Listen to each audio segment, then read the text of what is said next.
NEET को लेके एक फैसला आज सुप्रीम कोर्ट की स्तर से आई है। नीट में इस बार 24 लाख बच्चे परीक्षा दिए थे।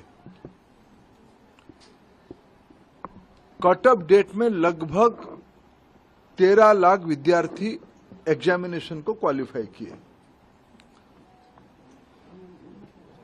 4,500 तरीके सेंटर नीट एग्जामिनेशन के लिए देश भर में होती है। 4,500 सेंटर देश भर में होती है। अनेक देशों में भी नीट की सेंटर होती है। खाड़ी की देशों में होती है, पड़ोस की देशों में होती है और 13 भाषा में एग्जामिनेशन होता है। दुर्भाग्य से इस बार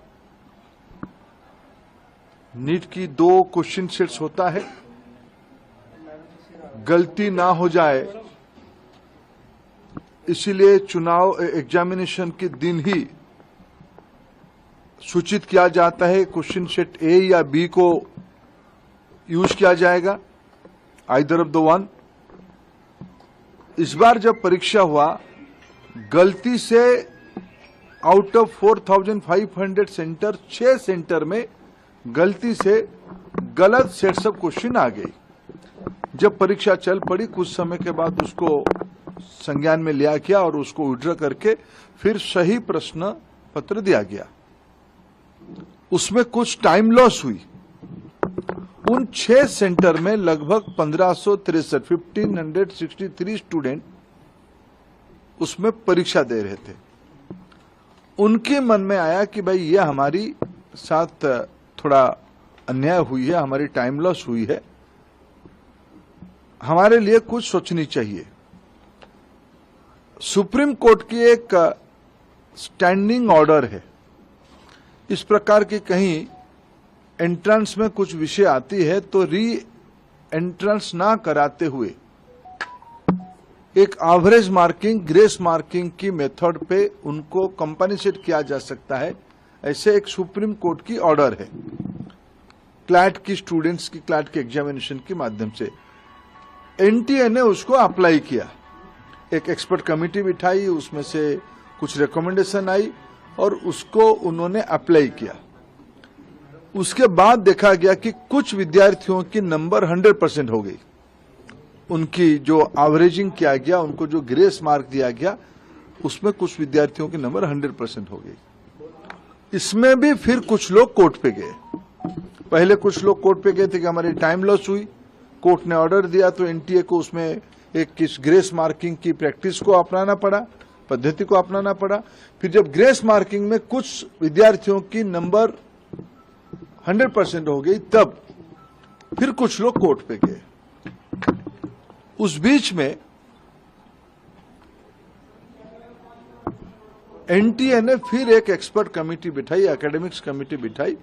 उन्होंने कुछ सोच समझ किया और कोर्ट ने आज उस कमेटी के ऑब्जर्वेशन को देखते हुए आज ऑनरेबल सुप्रीम कोर्ट ने स्पष्ट किया है उन 1563 स्टूडेंट्स को री एग्जामिनेशन का अपॉर्चुनिटी दिया जाए। 23 जून को 1563 स्टूडेंट को दोबारा नीट एग्जामिनेशन का ऑप्शन उनके सामने दिया जाएगा। वो परीक्षा दे सकते हैं, नहीं तो जो उनको ओरिजिनल परीक्षा की जो नंबर है उनको वो परीक्षा उसको भी ऑप्ट कर सकते हैं। नहीं तो अगर उनको उसमें ना देके और एक चांस लेना है तो वो 23 जून को एक बार परीक्षा भी दे सकते, जो चाहेगा।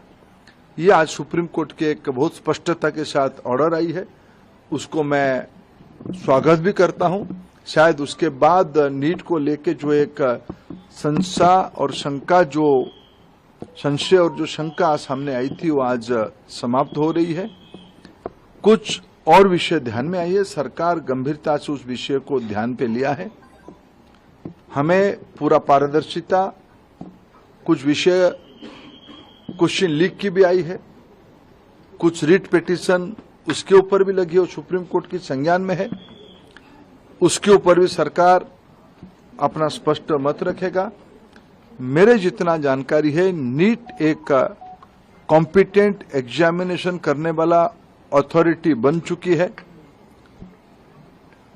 ये जो 3 प्रेस्टिजियस परीक्षा होते हैं, नीट, जेईई और सीयूईटी, इसमें से देश की 50 लाख से ज्यादा स्टूडेंट्स की हर एक साल अभी एग्जामिनेशन हो रहा है।